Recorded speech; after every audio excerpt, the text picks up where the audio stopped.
my dear learners. Welcome to the world of education. Welcome to the world of learning. Let's start learning. Let's start exploring. All right. So today, I wanted to basically discuss about the feeling of guilt.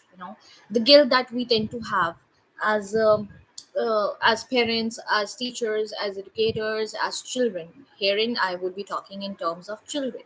So we most of the times we tend to have this guilt that oh gosh, I didn't do this task. Oh gosh, I did not perform that task. Oh gosh, I had to read this, I had to summarize this, I had to write this on this particular topic, or I had to do this, I had to do my homework.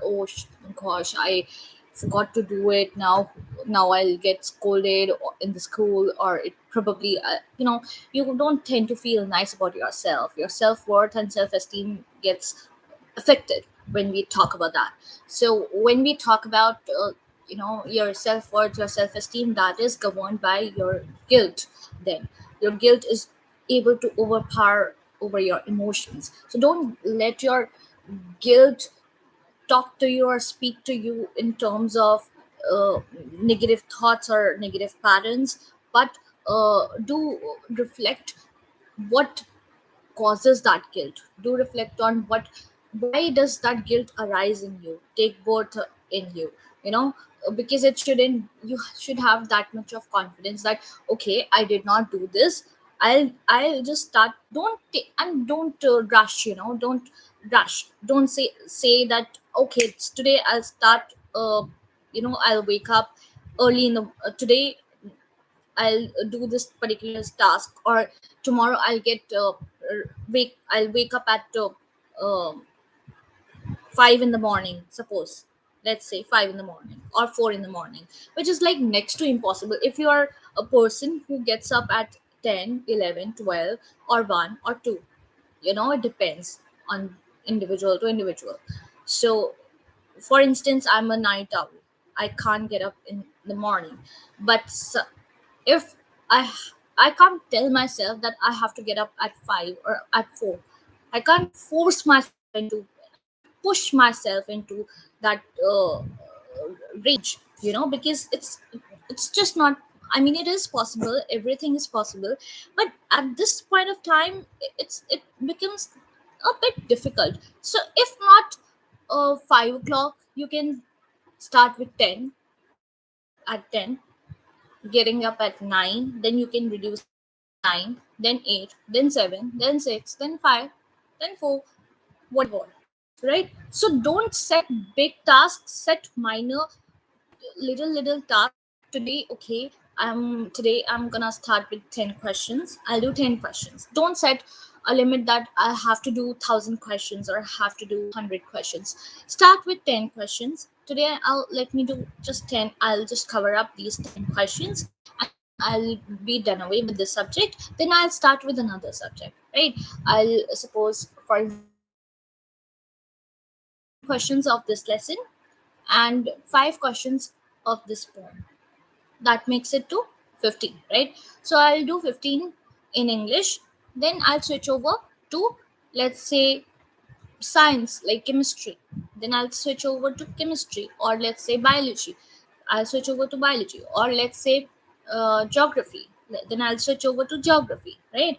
And then you can switch over from geography to history, from history to sociology, from sociology to psychology. Depends, right? So from one subject to another subject, from A subject to B subject, from C, and then from B subject to C subject, you can do. So you can do it like that, right?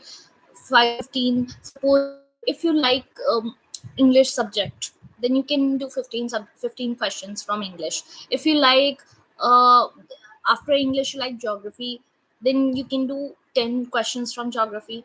Then if you really dislike some subject, for instance maths, if you don't like maths at all, you don't like maths or history, then you can do 5 questions or 3 questions. Attempt 3 questions, but do it daily. Make it a habit that you have to do it on a daily basis. You people are so young. You have got plenty of time.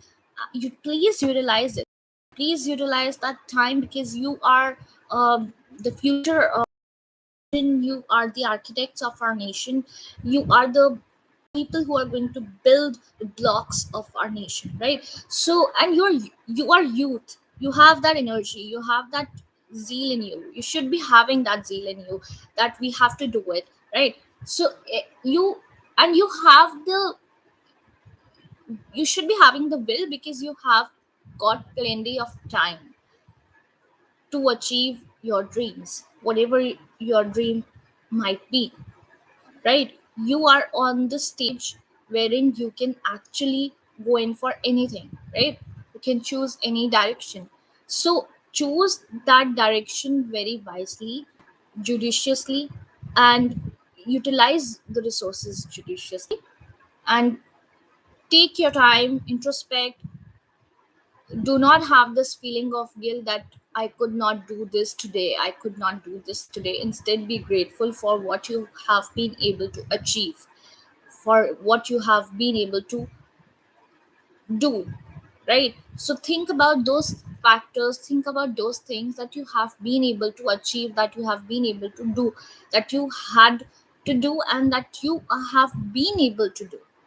Instead of cribbing that I I was not able to do this, I was not able to do this, I was not able to complete this task, I was not able to complete that task, I couldn't do my homework. Tomorrow this teacher would scold me, this teacher would scold me for not doing the project, for this I'll get scolded. Instead of thinking or bringing these sort of thoughts, or I'll not go to school tomorrow because of this reason, you should be able to decipher what is good for you, what is not, right? Having this, because if you give space to this feeling of guilt, it is really going to ruin your life. Trust me. It starts with this. You might be thinking that it's just a small feeling. It's not a small feeling, it has its roots, tremendous roots which affect you tremendously. And if you want to be mentally fit, if you want to be if you want to be positive, you have to act in a positive manner. You have to be positive towards life. You have to have the positive approach towards life. If you want to achieve something, you have to be positive in life. There's no other way. Trust me, guys, there is no other way. You have to remain positive, you have to be positive, and you have to um, create the atmosphere that is positive around you, right? You can't have that. You can't be having the negative vibes and then expect the positive outcome. You have to be positive, and you have to expect the positive outcome, no matter how the surrounding is, no matter whether anybody trusts you, whether you'll be able to, you are capable of doing something or not, or anybody trusts your friends or your peers might think of you that you will not be able to do it, but you can achieve it if you have really worked hard, if you really work hard. But it's not only the matter of working hard, it is also a matter of working smart, right? So even I don't know how to work smart, I work hard. I don't know how to work smart, personally speaking, but even I need to imbibe in myself that quality, and that quality of not feeling guilty, because even I tend to feel guilty. So this is one thing, this is one feeling that really ruins your mental peace, your mental calm. If you want to remain in that tranquil state, then you have to you have to overcome this feeling, right? You have to overcome this feeling, the negative pattern or negative thoughts or the negative situations. You have to come out of those, and you have to bring positivity to the world around you, to the people. You have to you have to change yourself, right? You have to be very confident. You have to be no matter what, if somebody says something to you, you shouldn't be very sensitive to it. I am personally very sensitive to things, or to the words that people utter. But you shouldn't be sensitive, because um, that's the major drawback, I would say, of being a sensitive individual. That's the major drawback of being introvert.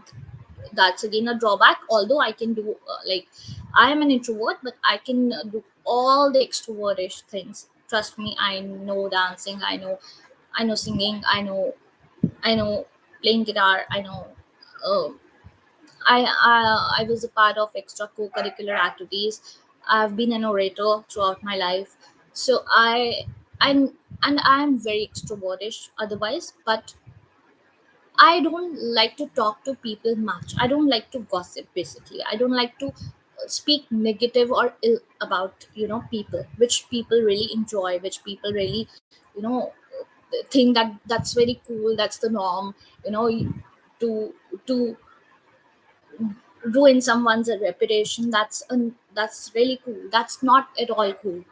That And to think of yourself highly and showing off, that is also not cool. But in today's world, you have to, I think, show off, and you have to think highly of yourself. Otherwise, other people, how will they come to know, right? So earlier I was of the opinion that you have to be simple. You don't need to show off. You just have your qualities. Your qualities will speak. But no, your qualities speak. I used to think that your qualities will speak louder than your the way than your personality, or the than your actions. But it's not only about possessing those qualities, it's also about showing off, showing off. And um, I wouldn't say that you demean someone, but people around us sometimes they tend to demean you, they tend to belittle you, they tend to uh, they do a lot of politics. So in order to escape from those politics, you just have to have deaf ears, literally deaf ears, because then you just keep working hard. You just keep working hard. That would be the only key towards unlocking your success, and um, towards the golden gate of your success. And also making them realize that they were wrong and you were right, right? So although you possess all the qualities out there, you have to you have to showcase, you have to delineate, you have to portray that you have all those qualities. For that, you need to you need to say things out loud, verbally, right? You need to be vocal about yourself. You need to be vocal about what you are feeling, how you are feeling. At that moment only, you need to you need to react. Don't don't feel bad afterwards, after any situation, after any fight or conflict that took place. Don't feel sad. Don't feel that I didn't not say anything to that person, to A B C individual. I could have. But because I respect the age, I respect the um, age factor, or they are elderly people. They you know we should respect them out of courtesy. But sometimes you tend to just lower down your self-esteem, self-worth so much under the pressure of such people, which you should never ever do. No matter how mature or how aged the people are, if they are if they if they deserve respect, then obviously respect them.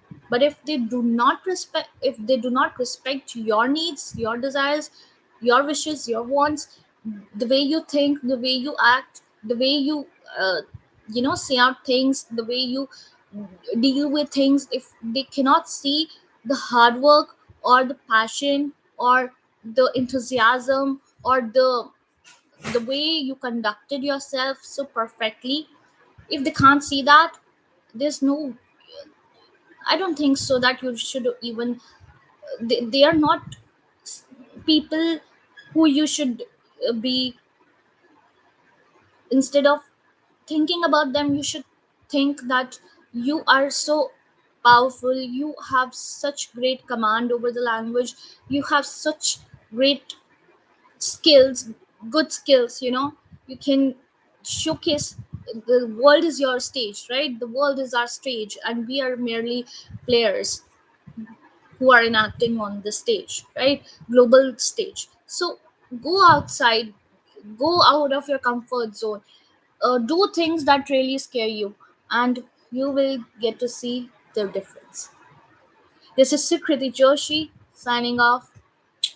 Till then, keep learning and keep growing. Respect elderly people, but not going out of your, not, please don't be so polite, please don't be so respectful that you lose out your respect for yourself, or don't be so polite that they think, don't be so sophisticated that they do not understand your sophistication, they do not understand your politeness, they do not understand your respect, that you have been giving them respect from time to time, but they did not just think of them that they didn't they didn't